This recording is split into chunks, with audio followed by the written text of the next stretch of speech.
Ngayon, bago po natin tawagan ang ating geriatrician who will be speaking to us about end of life, no? Paano nga ba, no? Paano natin malalaman o ano ang karaniwang nararanasan ng mga taong pumupunta na sila sa dulo ng kanilang buhay? Ito po, para kahit papaano may natutunan kayo. Hindi lang kayo na-entertain, may natutunan kayo. Yung pong may mga kirot na hindi na po tinatablan ng mga gamot. Marami mga doktor will give medication, pataas ang pain reliever. So yung iba, pang iniksyon na, and yet, hindi na po tumatalab sa kanila, then we have to realize, baka nasa dulo na nga po sila ng kanilang buhay. Magsusunod po doon yung nahihirapan silang huminga. Ang tawag po doon ay Kussmaul breathing. Yung bang irregular na yung hininga niya, minsan parang siyang napakabilis, minsan talagang parang ang babaw-babaw na po, na parang hihinto na, yan. The other things po, makikita ninyo na hindi na sila nagkakakain. Kaya hindi sila nagkakakain dahil parang andali na po nilang mabusog.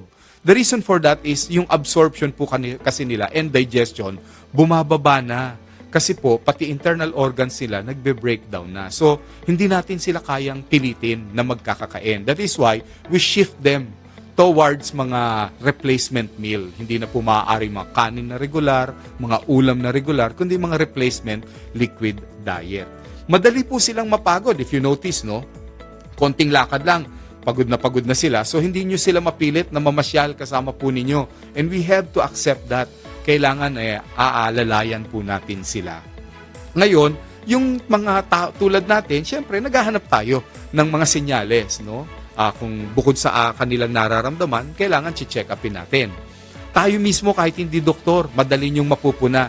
Medyo lumalamig yung talampakan nila. Lumalamig din yung palad nila.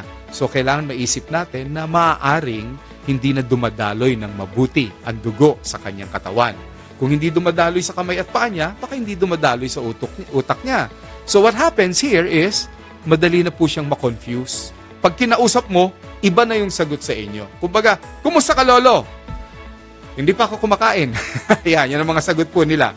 Minsan, naiihina po sila o nadudumi na sa kanilang salawal. And these are things to show us na ang katawan niya ay slowly giving way na. So, I hope may natutunan po kayo kahit papano.